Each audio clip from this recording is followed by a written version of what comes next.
Welcome back to switch and juniors. तो जिनपस you 2023 का ऑनलाइन एप्लीकेशन फॉर्म फिलअप आप कैसे करोगे स्टेप बाय स्टेप, एंड इसके साथ साथ फॉर्म फिलअप करने के टाइम पर आपको कौन सा चीज़ ध्यान में रखना है एंड क्या गाइडलाइंस है आपका फॉर्म फिलअप करने के टाइम पर, वो सभी चीज़ आप सभी के साथ डिटेल्स में शेयर करेंगे।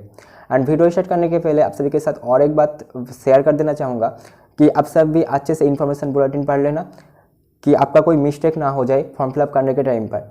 एंड मे भी इस वीडियो में आप सभी के साथ इन्फॉर्मेशन बुलेटिन से इंपॉर्टेंट पॉइंट्स आप सभी के साथ शेयर कर देंगे, तो यही से आप सभी का डाउट भी क्लियर हो जाएगा। तो चलो वीडियो को स्टार्ट करते हैं। तो यहाँ पर आपको देखने को मिल रहा होगा कि अप्लाई फॉर जिनपस 2023 टिल 31 जनवरी 2023 5:30 PM। तो 31 जनवरी 5:30 PM तक आप जो है आपका ऑनलाइन एप्लीकेशन कर सकते हो। तो चलो अप्लाई करते। तो अप्लाई पर क्लिक करने के बाद आपके सामने एक ऐसा इंटरफेस आएगा। तो यहाँ पर आपको रजिस्टर्ड कैंडिडेट साइन इन, तो पहले आपको रजिस्ट्रेशन कर लेना है। तो यहाँ पर आपको ध्यान रखना होगा कि यहाँ पर आपका न्यू कैंडिडेट रजिस्ट्रेशन बोलकर एक ऑप्शन आएगा एंड वहीं पर आपको जो है क्लिक करना होगा एट फर्स्ट, एंड यहाँ पर आपको रजिस्ट्रेशन कंप्लीट कर लेना है। तो आपका details, father's name, mother's name, date of birth, gender, domicile, ये सब आपका जो बेसिक इन्फॉर्मेशन है ये सब कुछ आपको यहाँ पर देना है। तो न्यू कैंडिडेट रजिस्ट्रेशन चलो फिर कर लेते। एंड और एक बात यहाँ पर बोलना है कि आप जब रजिस्ट्रेशन करोगे ऑनलाइन एप्लीकेशन फॉर्म फिलअप करोगे तो यहाँ पर आपका कुछ ऐसा डिटेल्स है जो आप करेक्शन पीरियड के अंदर आप सेकेंड टाइम एडिट नहीं कर सकते हो। तो करेक्शन पीरियड क्या होता है, बेसिकली यहाँ पर छोटा करके बोल देते हैं कि करेक्शन पीरियड आपका ऐसा एक पीरियड है, एक टाइम दिया जाता है कि आप सेकेंड टाइम एडिट कर सकते हो। मतलब समझो आप फर्स्ट टाइम ऑनलाइन अप्लाई कर दिया, कॉन्फर्मेशन पेज भी आपने जो है निकाला एंड वहाँ पर आपको लगता है कुछ आपको करेक्शन करना है, सेकेंड टाइम एडिट करना है एंड ये सब कुछ आपको करना है, तो आप जो है करेक्शन पीरियड के अंदर कर सकते हो। तो करेक्शन पीरियड के अंदर कुछ ऐसा डिटेल्स है जब सेकेंड टाइम एडिट नहीं कर सकते हो। तो आपको स्क्रीन पर देखने को मिल रहा होगा कि क्या क्या चीज़ आप सेकेंड टाइम एडिट नहीं कर सकते हो। तो यहाँ पर आपको ध्यान रखना है कि आपका फादर्स नेम, मदर्स नेम, खुद का name, date of birth, gender, domicile, ये सब कुछ चीज़ आप जो है सेकेंड टाइम एडिट नहीं कर सकते हो। तो ये बेसिक चीज़ है यहाँ पर एट फर्स्ट। तो चलो शुरू करते हैं। तो न्यू कैंडिडेट रजिस्ट्रेशन पर क्लिक करने के बाद आपके सामने एक ऐसा इंटरफेस आएगा एंड यहाँ पर आपका जस्ट बेसिक इन्फॉर्मेशन दिया हुआ है कि एग्जामिनेशन फीस आपका कैसा क्या है। तो यहाँ पर आपको एग्जामिनेशन फीस देखने को मिल रहा होगा कि फॉर जनरल आपको 500 रुपीज़ पे करना होगा for only one paper, and यहाँ पर आपको 500 रुपीज़ से पे करना होगा for general category, and for reserve category आपको 400 रुपीज़ पे करना होगा, and for both paper 1 and paper 2 आपको 800 रुपीज़ पे करना होगा जनरल कैटेगरी के लिए, एंड 650 रुपीज़ पे करना होगा आपका रिजर्व कैटेगरी के लिए। तो यहाँ पर आपको देखने को मिल रहा होगा। तो ये सब डिटेल्स आपको देख लेना है एंड मैं भी आप सभी के साथ ऑलरेडी कुछ बातें शेयर कर दी ऑलरेडी, एंड इसके साथ साथ फर्दर आपको जो है और भी गाइडलाइंस बताएंगे। तो यहाँ पर आपको आई एग्री करके प्रोसीड करना है। तो आई एग्री करके प्रोसीड करने के बाद यहाँ पर आपको आपका नेम, कैंडिडेट नेम, देन आपको father's name, mother's name, date of birth, gender, and इसके साथ साथ आपका जो है कॉन्टैक्ट डिटेल्स देना है, एंड यहाँ पर आपको mobile number, valid and updated mobile number आपको देना है। ईमेल आईडी भी आपको valid and updated email ID देना है, क्योंकि हो सकता है कि जिनपस यूजी का कोई भी अपडेट एंड नोटिफिकेशन आपको ईमेल या फिर मोबाइल नंबर का थ्रू भी मैसेज किया जा सकता है। तो यहाँ पर आपको देना है एंड देन आपको पासवर्ड आपको चूज कर लेना है, एंड देन आपको सिक्योरिटी पिन देकर आपका रजिस्ट्रेशन कंप्लीट कर लेना है। तो चलो ये भी कंप्लीट कर लेते हैं। तो रजिस्ट्रेशन कंप्लीट करने के बाद आपके सामने एक ऐसा पेज ऑटोमेटिकली आ जाएगा एंड आपको यहाँ पर दिखाएगा कि रजिस्ट्रेशन फॉर आप जो है सक्सेसफुली कंप्लीट कर लिया।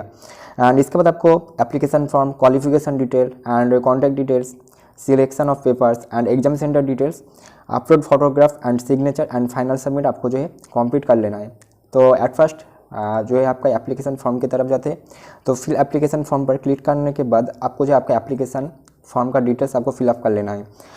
तो यहाँ पर आपको आप पहले भी कुछ डिटेल्स ऑलरेडी दे दिया है, तो यहाँ पर ज़्यादा कुछ नहीं मांगेगा। तो स्टेट ऑफ डोमिसाइल आपको यहाँ पर देना है। तो यहाँ पर आपका सिर्फ वेस्ट बंगाल ही आएगा, क्योंकि ये सिर्फ आपका वेस्ट बंगाल के लिए आपका एग्ज़ाम है, जिनपस यूजी एग्ज़ाम। एंड फिर आपको रिलीजन आपको देना है। तो चलो इसको भी कंप्लीट कर लेते हैं। एंड फिर जाके आपका कैटेगरी, तो कैटेगरी को लेकर 2-3 बातें भी बोल देते हैं।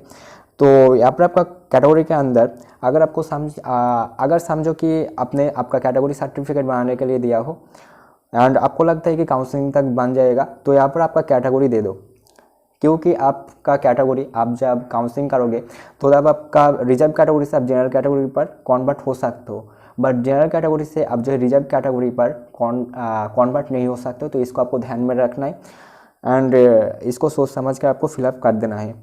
तो अगर आपका बन जाता है काउंसलिंग तक तो आप जो है ओबियसली दो, तो फिर जाके कोई प्रॉब्लम नहीं होगा। आप जो आपका कैटेगरी है वो आप रिजर्व कैटेगरी से जनरल कैटेगरी पर कन्वर्ट कर सकते हो। एंड इन्फॉर्मेशन बुलेटिन भी आप अच्छे से पढ़ लेना। एंड यही बात है। एंड इसके बाद आपका जो है सब कैटेगरी डिटेल्स आपको यहाँ पर देना है कि आपका है कि नहीं।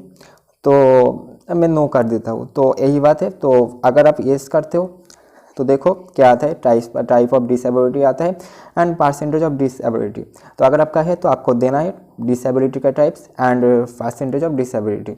तो बस इतना ही है। एंड तो मैं यहाँ पर आप मेरा कुछ नहीं है तो यहाँ पर मैं नो कर देता हूँ एंड 7 नेक्स्ट कर देता हूँ।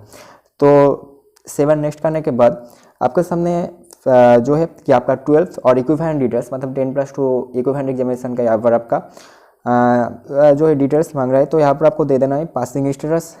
अगर आपने अपियरिंग कर रहे हो तो आपके अपियरिंग देना है। एंड अगर आप ऑलरेडी पास्ट कर लिया हो प्रीवियसली तो आपको देना है।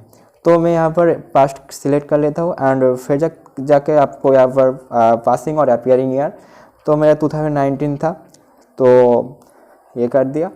एंड फिर जाके मेरा इंस्टीट्यूट नेम एंड एड्रेस कि आप 12th कहाँ से पढ़ाई किया हो ये सब डिटेल्स यहाँ पर आपका मांग रहा है। तो यहाँ पर आपको दे देना है। एंड इंस्टीट्यूट का पिन कोड मतलब आपका इंस्टीट्यूट कौन सा पिन कोड में है यहाँ पर पूछ रहा है तो आपको दे देना है।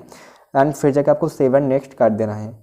तो आपका जो है क्वालिफिकेशन डिटेल्स दे देने के बाद यहाँ पर आपको जो है आपका कॉन्टैक्ट डिटेल्स मांग रहा है। तो यहाँ पर आपको सब कुछ सही से फिलअप कर लेना है।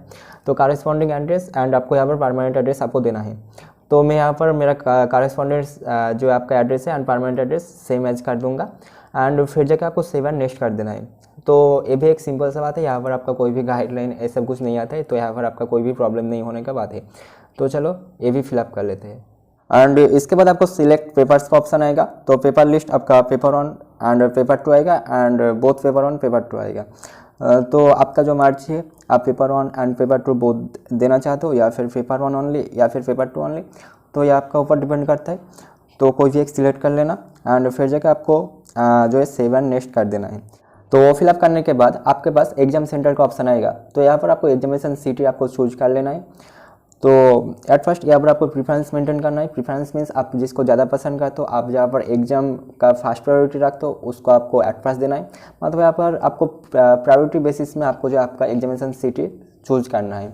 तो बस इतना ही है। एंड आई होप कि आप सभी को समझ में आ गया कि यहाँ पर आपको प्रायोरिटी मेंटेन करना चाहिए क्योंकि आपका प्रायोरिटी का ऊपर डिपेंड करके आपका एग्जामिनेशन सिटी आपके लिए एलोकेट होगा।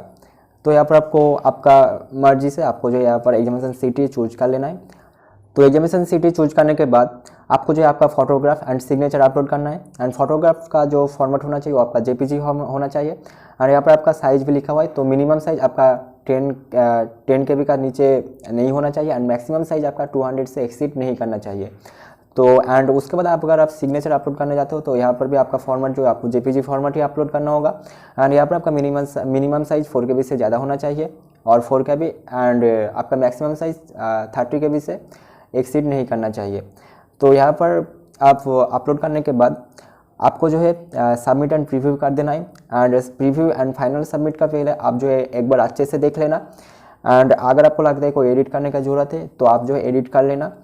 एंड फिर जाके आपको फाइनल सबमिट कर देना है। फाइनल सबमिट के बाद आपको जो आपका रजिस्ट्रेशन फी पेमेंट करना है। तो बस यहाँ पर आपका कोई भी दिक्कत होने का बात नहीं है एंड आपका full online application procedure complete हो जाएगा। तो फिर भी अगर आपका कोई डाउट होता है तो आप ज़रूर कमेंट बॉक्स में बताना।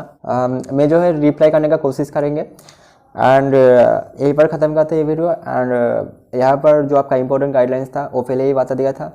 तो इसको छोड़कर कोई दिक्कत होने का बात नहीं है। एंड आप लोग भी जो है अच्छे से एक बार इन्फॉर्मेशन बुलेटिन पढ़ लेना।